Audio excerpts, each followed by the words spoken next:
Bonjour à tous, nous sommes à l'Université Mouloud Mamri de Tizi Ouzou, à la faculté de médecine, et nous dispensons ce matin le cours d'anatomie à l'intention des étudiants de première année de médecine. Nous verrons ce matin l'ostéologie du membre thoracique, première partie.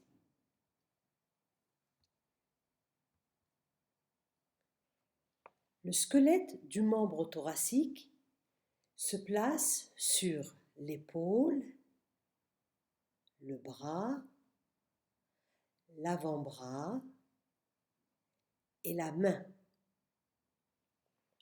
Dans chacune de ces régions se trouvent des os spécifiques. Au niveau de l'épaule, nous retrouvons en avant la clavicule dans un plan frontal ou coronal et en arrière la scapula. Au niveau du bras se trouve l'humérus. Dans l'avant-bras, nous retrouvons deux os longs, le radius latéralement, l'ulna médialement. Et enfin, au niveau de la main, nous retrouvons les os du carpe, du métacarpe et les phalanges. Sur cette vue antérieure ou ventrale, nous remarquons que les os du squelette thoracique sont pairs, c'est-à-dire qu'il existe une clavicule droite, une clavicule gauche, une omoplate, une scapula droite, une scapula gauche, humérus droit, humérus gauche, et ainsi de suite. Nous remarquons que parmi ces os, la scapula est placée dorsalement sur la face postérieure de la cage thoracique.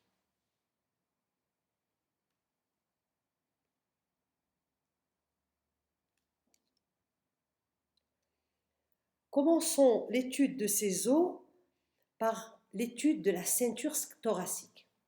Alors la ceinture thoracique ou ceinture scapulaire, c'est l'ensemble de deux os, la clavicule en avant, la scapula en arrière. Donc on retrouve ici la clavicule qui s'articule en dedans avec le sternum, en dehors avec la scapula et plus précisément l'acromion de la scapula.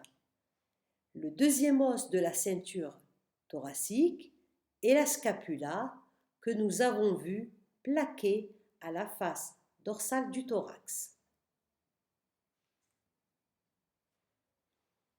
On retrouve sur cette présentation, ou plutôt sur cette diapositive, la scapula plaquée sur le thorax en arrière, s'articulant avec la clavicule.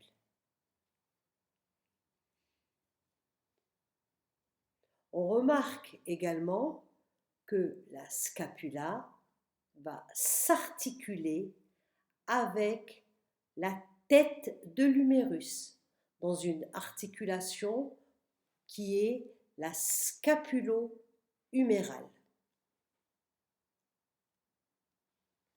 Nous allons commencer l'étude détaillée de chaque os du membre thoracique et nous entamons cette étude par la scapula. La scapula est un os plat. C'est un os, comme on l'a déjà dit, situé à la face dorsale du thorax. Il répond aux premières côtes, la pointe ne dépassant pas la septième côte.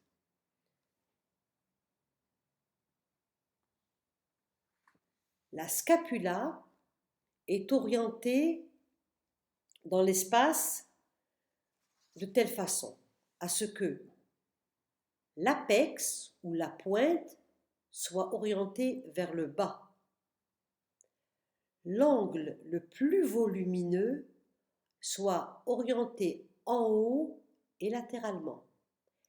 Et enfin, la face qui présente une fosse est ventrale. Elle regarde vers l'avant. Nous allons passer à la description de cette scapula. La scapula présente à décrire une face ventrale ou antérieure et une face postérieure à l'opposé de celle-ci. 3 bords, un bord supérieur, un bord médial qui regarde vers l'axe médian du corps humain et un bord latéral. L'angle le plus volumineux, nous allons passer à la description des angles. L'angle le plus volumineux est supéro-latéral. Cet angle est formé de 3 parties essentielles. La cavité glénoïde qui s'articule avec la tête humérale et qui est surmontée en haut par un tubercule, le tubercule susglénoïdien. En bas, cette cavité glénoïdienne ou glénoïdale présente le tubercule sous-glénoïdien. Le processus coracoïde est un processus en forme de doigt fléchi. Il faut savoir que le terme coracoïde se rapporte au corbeau. Ce doigt fléchi surmonte la cavité glénoïdale. L'acromion est également visible à hauteur de l'angle supéro-latéral. L'angle supérieur, l'angle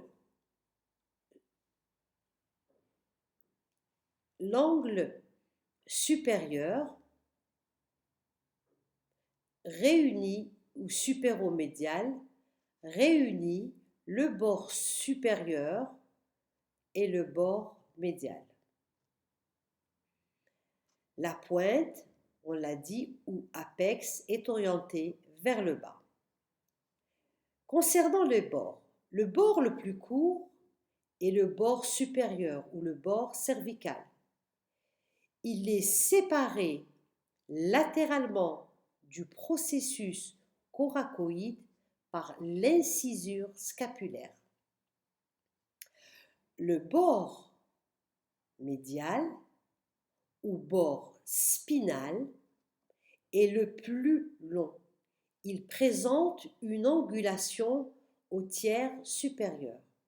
On appelle ce bord spinal car il regarde vers la moelle épinière contenue dans le rachis. Le bord latéral est également appelé bord axillaire car lui est orienté vers la fosse axillaire. Médialement, ce bord axillaire est longé par une saillie linéaire appelée pilier de la scapula. Le bord axillaire et le pilier de la scapula sont séparés par un sulcus marginal axillaire. Sur la face antérieure de la scapula, sur un os sec, nous allons retrouver les différentes parties que nous venons de décrire. Donc nous avons la pointe ou l'apex de la scapula, l'angle supérieur ou supéromédial et l'angle supérolatéral. Sur l'angle supérolatéral, nous identifions la cavité glénoïde, le processus coracoïde et l'acromion. Cette vue est une vue antérieure. Nous retrouvons la fosse subscapulaire avec les crêtes osseuses apparentes et convergentes vers l'angle supéro-latéral.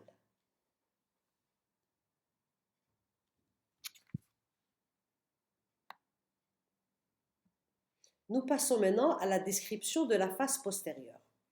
La face postérieure est divisée ou subdivisée par l'épine de la scapula, qui est ici, oblique en haut et latéralement,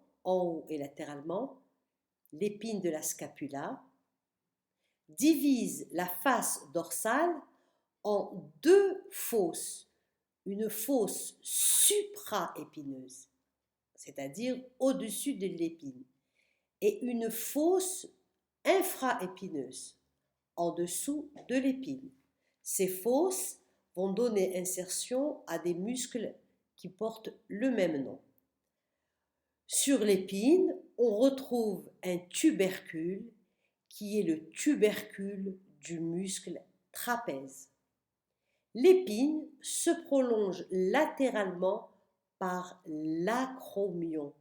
L'acromion, c'est cette saillie qui présente un angle et qui porte une facette articulaire pour la clavicule. Nous retrouvons ces éléments sur la photo de l'os sec, donc l'épine de la scapula, l'acromion, le tubercule du muscle trapèze, la fosse supraépineuse et la fosse infraépineuse. Sur cette diapositive, nous refaisons une vue latérale de la scapula. Sur cette vue, nous mettons en évidence la cavité glénoïde ou glénoïdale, de forme ovalaire, échancrée à sa partie supéro-ventrale ou supéro-antérieure, surmontée en avant par le processus coracoïde. En arrière, on retrouve l'épine qui décrit un angle, l'angle de l'acromion, et enfin l'acromion. Sous la cavité glénoïde, nous retrouvons le bord latéral de la scapula ou bord axillaire.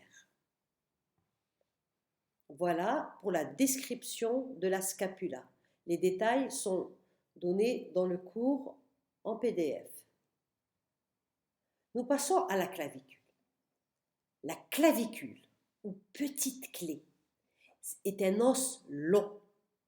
C'est un os long placé entre le sternum en avant, la scapula latéralement, le sternum médialement et la scapula latéralement.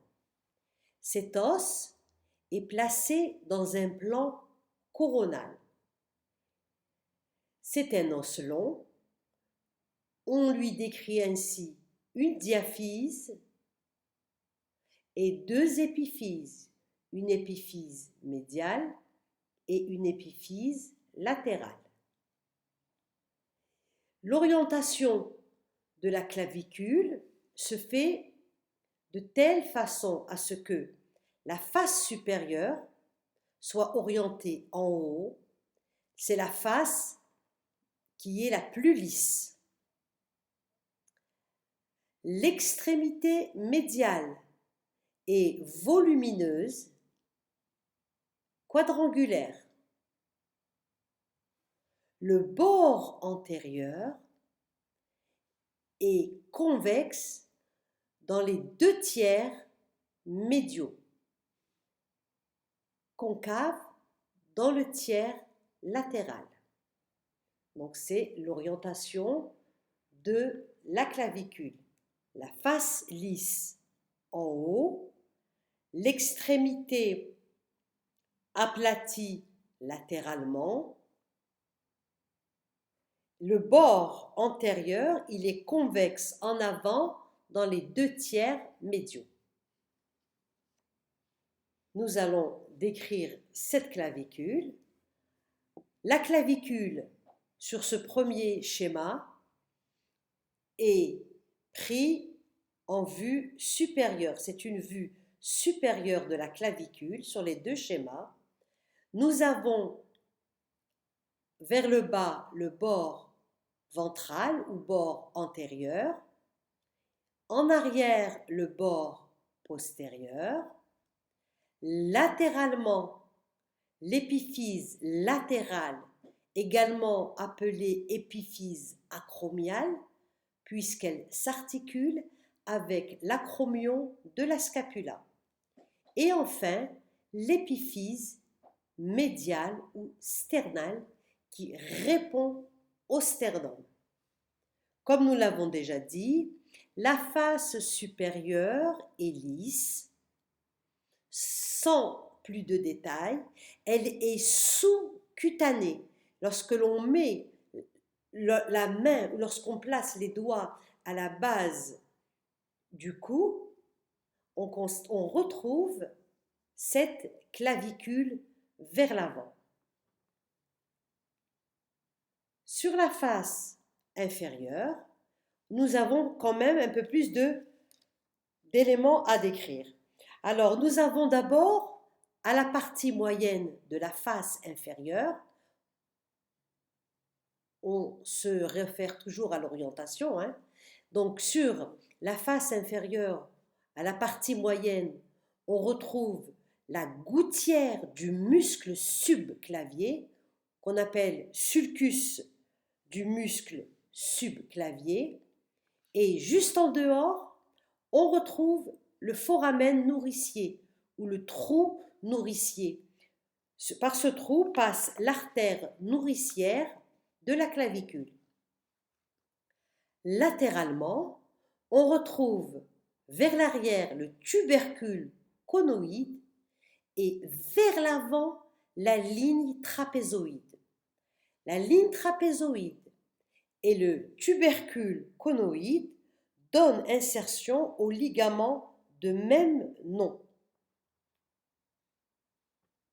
Médialement, nous retrouvons la tubérosité costale qui correspond au point de contact entre la clavicule et la première côte. Si nous retournons 2 diapositives plus loin, on constate effectivement qu'il y a un léger contact entre la clavicule et la première côte. Passons maintenant à la description des épiphyses. L'épiphyse latérale est aplatie, elle porte sur son extrémité, sur l'extrémité de son épiphyse, elle porte une surface articulaire avec l'acromion. L'épiphyse médiale, elle, porte 2 surfaces articulaires, l'une pour la première côte, l'autre avec le manubrium sternal. Donc nous retrouvons sur cette épiphyse médiale une facette sternale et une facette costale qui répond au premier cartilage costal.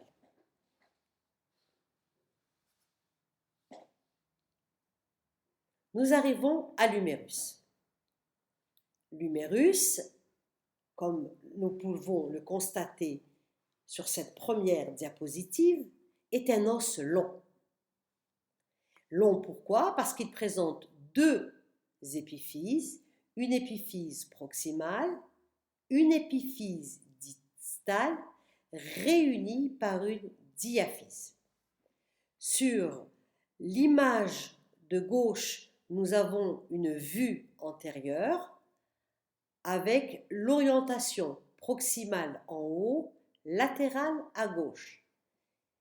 Sur la photo de droite, nous avons une vue postérieure avec proximale en haut et latérale à droite.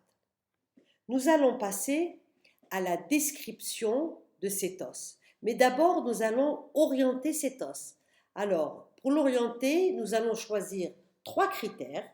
Rappelons qu'il faut toujours 3 critères pour orienter un élément dans l'espace. Nous allons choisir un critère correspondant à chacun des plans de l'espace. Alors, dans le plan coronal, en avant, nous allons dire que nous avons la fossette sus-trochléenne, plan antérieur. Ensuite, dans la partie supérieure de l'os, nous retrouvons une surface articulaire sphérique qui est la tête humérale. La tête humérale est orientée vers le haut. Vers le haut, la tête humérale de forme sphérique.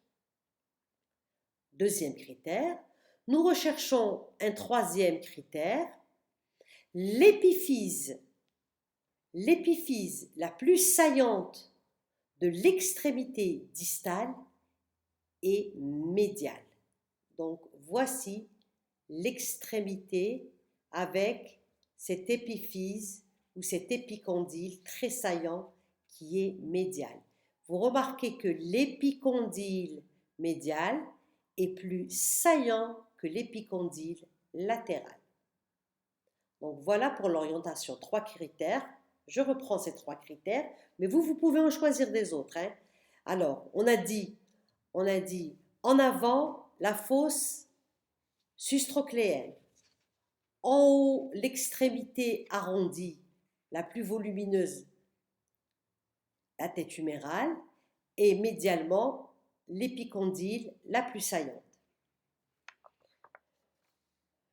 Voilà pour l'orientation.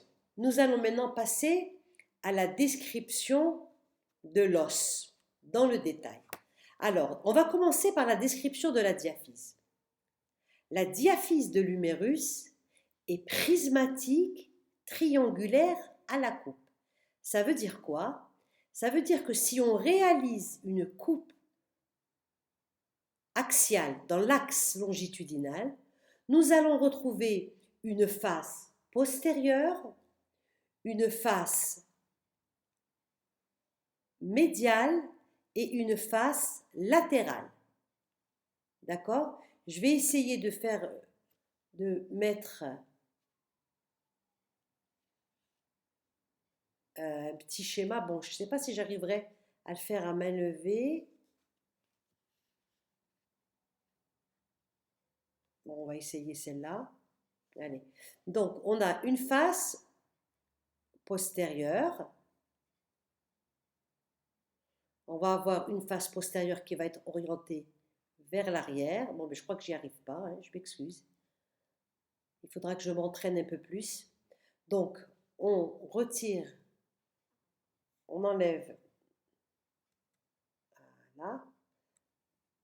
Donc, on a dit en arrière, une face postérieure et en avant, 2 faces, antéro-médiale et antéro-latérale.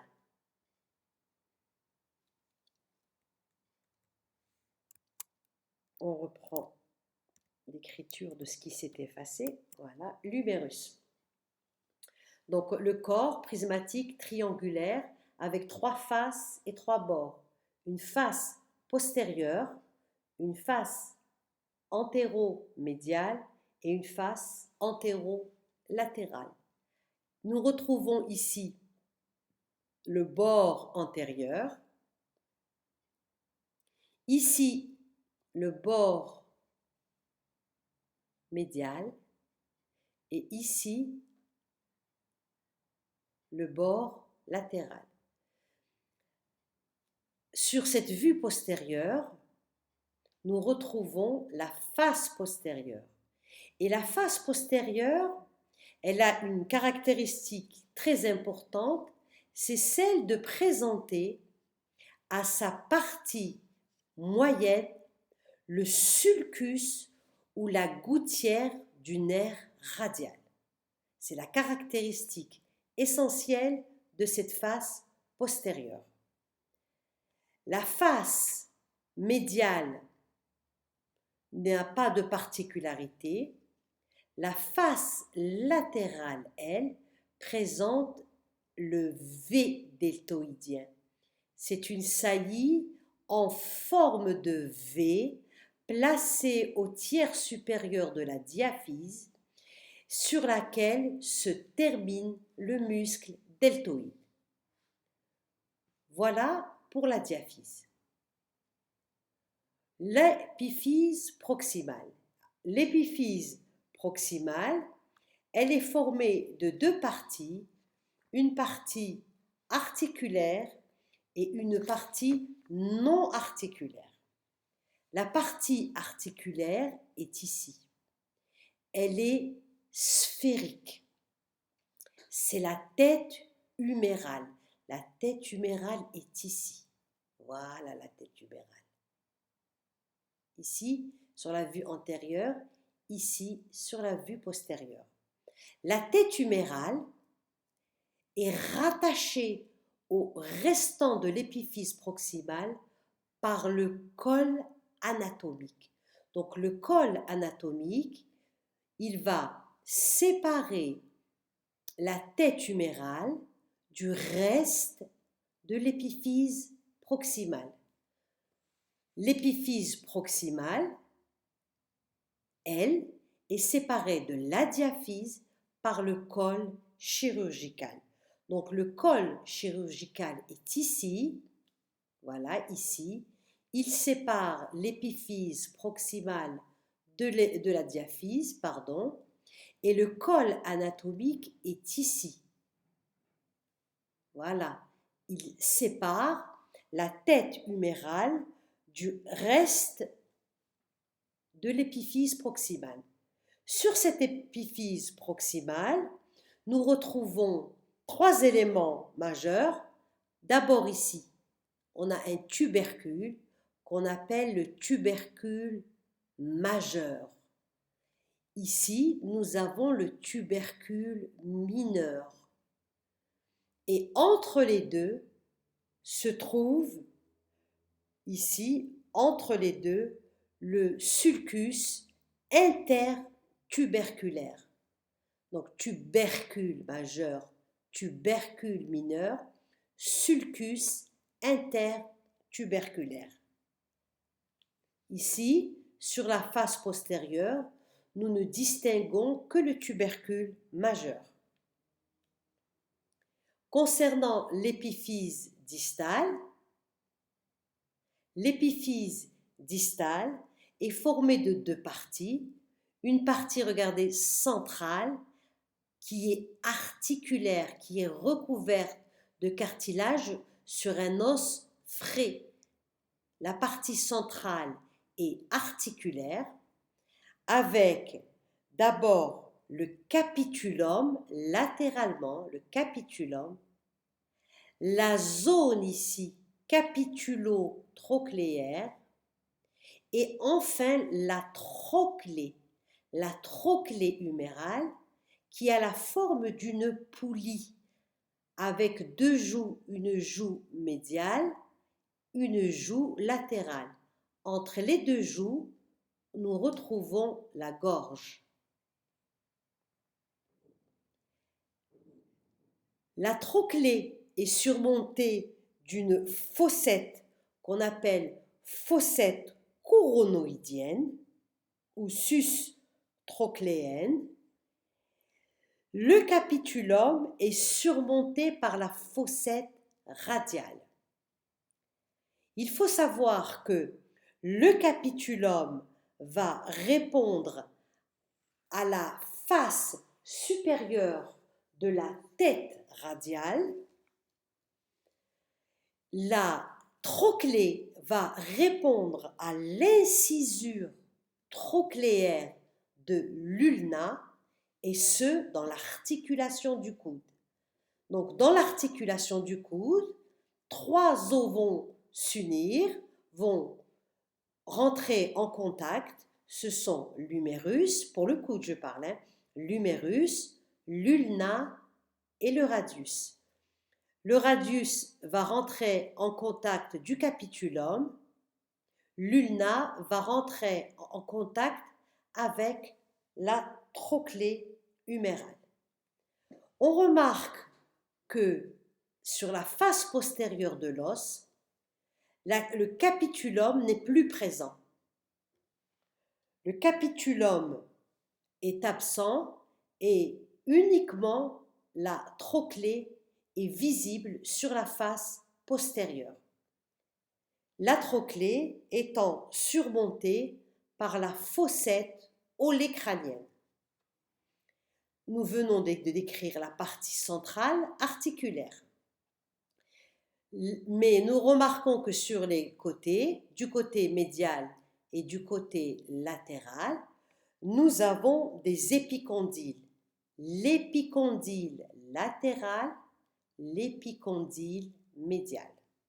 Tout à l'heure, quand on a fait l'orientation, on avait dit que l'épicondyle médial était plus saillante. Vous vous rappelez? On va passer maintenant au schéma qui est dans le polycope, dans le schéma qu'on a donné, dans le PDF. Donc, sur ce schéma, nous retrouvons tout ce que nous venons de dire. Donc, alors,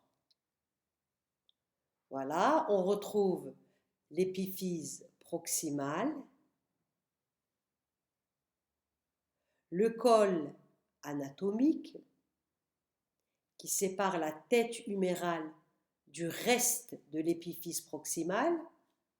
Nous avons le tubercule majeur qu'on appelait autrefois le trochitère et le tubercule mineur qui portait le nom de troquin. Mais maintenant, on préfère dire tubercule majeur, tubercule mineur. Entre les deux se trouve le sillon intertuberculaire. Voilà, ici. Et on avait dit que le col chirurgical sépare la diaphyse de l'extrémité, ou plutôt de l'épiphyse proximale. Sur la diaphyse, alors vous remarquez la face postérieure avec, on va faire CTRL Z, voilà. Alors, sur la face postérieure, nous retrouvons le sulcus radial ou sillon du nerf radial. Dans cette gouttière va passer le nerf radial. Et enfin, nous retrouvons sur la face antéro-médiale un trou nourricier. Et comme nous l'avons dit précédemment, sur la face antéro-latérale, on retrouve la tubérosité deltoïdienne qui forme avec le bord antérieur un V pour l'insertion terminale du muscle deltoïde. Nous retrouvons également, alors, au niveau de l'extrémité distale, des surfaces articulaires qui sont centrales, coloriées en bleu, et on retrouve des zones non articulaires qui sont périphériques. Les zones articulaires, ce sont le capitulum, la zone capitulo-trochléaire et la trochlée. À la face postérieure, on ne retrouve que la trochlée. Bien sûr, les zones périphériques sont l'épicondyle médial, ici, et l'épicondyle latéral. L'épicondyle médial est traversé par une gouttière à sa face postérieure. C'est le sulcus ulnaire dans lequel passe le nerf ulnaire. Voilà pour la légende comme elle est faite dans notre polycope en PDF. Donc ici, toujours, j'ai fait un grossissement juste pour vous permettre de voir un petit peu de plus près. De plus près. Voilà. Tout ce qu'on a déjà dit, c'est juste un récapitulatif. Alors, on a l'épiphyse proximale, séparée de la diaphyse par le col chirurgical, séparée de la diaphyse par le col chirurgical,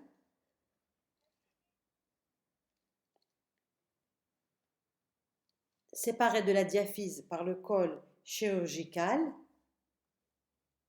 Nous avons également le tubercule majeur, le tubercule mineur, le sillon intertuberculaire, ici. On va refaire CTRL Z. J'ai perdu ma slide. Elle est où? Elle est où ma diapo? Voilà. Donc, on a tubercule majeur, tubercule mineur, le sillon intertuberculaire, le col anatomique qui sépare la tête humérale du reste de l'extrémité ou de l'épiphyse proximale. Au niveau de l'épiphyse distale, on retrouve donc sur cette vue ici la zone articulaire qui est centrale avec le capitulum surmonté par la fossette radiale au-dessus, la zone capitulo-trochléaire ici, et enfin la trochlée. Ça, c'est la partie centrale. La trochlée, on l'a dit tout à l'heure, elle est surmontée par une fossette qui est ici, la fossette coronoïde. Ensuite, nous avons la partie périphérique non articulaire avec l'épicondyle médial qui est surmontée par une crête supracondylaire médiale et l'épicondyle latéral qui est surmonté par une crête supracondylaire latérale. Sur la slide suivante, donc on voit ici la mise en place des différents os de la région du coude. Comme je vous l'avais dit, la trochlée répond à l'ulna, le capitulum répond au radius. Nous voyons ici très bien la fossette coronoïdienne, nous voyons également la fossette radiale. On remarque une chose, c'est que l'épiphyse distale de l'humérus est déjetée en avant. Ça veut dire quoi déjeter en avant? Ça veut dire que l'os n'est pas totalement vertical. Il y a un mouvement vers l'avant de l'extrémité distale. On dit que l'extrémité distale ou la palette humérale est déjetée vers l'avant. L'avant est sur la gauche. Voilà pour l'épiphyse distale. Sur la face postérieure, nous retrouvons, comme on l'a dit, uniquement la trochlée. Cette trochlée est surmontée par la fossette olécrânienne. Nous retrouvons l'épicondyle médial à sa face postérieure le sulcus ulnaire ici pour le passage du nerf ulnaire et latéralement se place l'épicondyle latéral. On remarque sur le schéma, ou plutôt la photo qui est à la gauche de la diapositive, que l'olécrane de l'ulna va pénétrer dans la fossette olécranienne lors du mouvement d'extension du coude. Lorsque le coude est en extension, c'est-à-dire quand on est en position anatomique, le bec olécranien pénètre dans la fossette olécranienne. Nous allons interrompre cette première partie à ce niveau et je vous dis merci. Donc, je vous propose de faire un forum et de mettre toutes les questions que vous voulez poser. D'accord? On continuera ce cours dans une deuxième partie. À bientôt.